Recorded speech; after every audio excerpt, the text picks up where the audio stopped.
परसों रात को मैं हॉस्पिटल गया हुआ था, तो मेरे पास कॉल आया। मेरे साथ ही रहता है एक लड़का, जिसको भी ऐसे इस घटना का कुछ भी नहीं पता था। वो अपनी शॉप से आ रखा था पेट्रोल पंप की तरफ, तो उसका कॉल आया था कि 2 सवारी छोड़नी है सुजानगढ़। तो मैं बोला ठीक है, छोड़ दूंगा। फिर मैं घर पे आके वाइफ को ड्रॉप करके हम हॉस्पिटल गए हुए थे। ड्रॉप करके फिर वापस गया था, तो वहां से वो पीछे वाली सीट पे बैठ गए थे दोनों।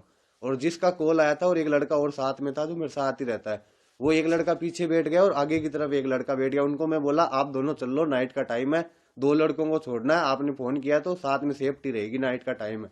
तो हम चले गए। फिर उन्होंने 1500 रुपये पेट्रोल पंप पे दे दिए हमें, लाडनू पुलिया के पास में जो पेट्रोल पंप है डीरवाड़ा में, वहां पे दिए। तो मैंने तेल डलवा के वहां से फिर सुजानगढ़ की ओर रवाना हो गए। तो रास्ते में वो बोल रहे कि हमें कभी चूरू छोड़ दो, सालासर छोड़ दो, हिसार छोड़ दो। तो मैं बोला भैया आपको एक बार बता दो जाना कहाँ है। बोला हिसार छोड़ दो। तो मैं बोला हिसार के ज्यादा पैसे लगते हैं। तो बोला 10 15 20 हजार लग जाए, हमें कोई दिक्कत नहीं है, आप छोड़ दो। तो मैं बोला भैया हमारे घर वाले अलाउ नहीं करते 10 बजे के बाद में।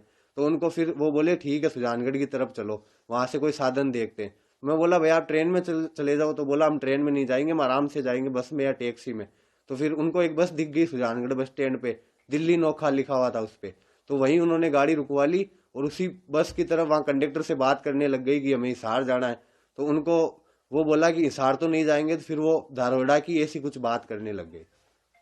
तो आपको कहीं कोई आभास नहीं हुआ कि इतने बड़े अपराधी इतना बड़ा अपराध करके आए हुए ये नहीं लड़के सर, यहाँ? ऐसी ऐसी कोई आवाज भी नहीं होने दिया। उन लोगों ने भी आराम से बात कर रहे थे और वो हरियाणवी लैंग्वेज में बोल रहे थे। मैं पूछ भी रहा था कि आप इधर क्यों आए हो, एकदम नॉर्मली फ्रेंडली बात करते हुए जा रहे थे।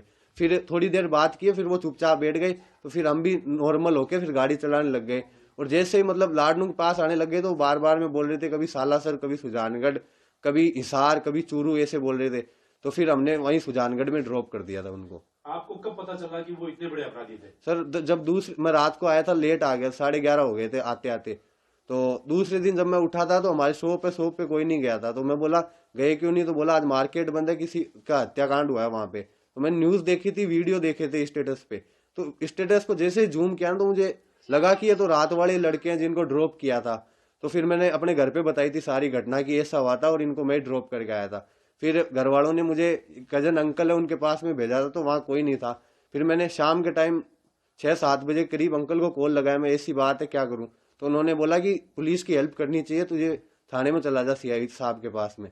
तो मैं वहां जाके सीआई साहब को पूरी घटना बताई थी। क्योंकि मैं जब जा रहा था तो मेरे जो दोस्त था जिसने कॉल किया था वो रास्ते में मिल गया था मुझे।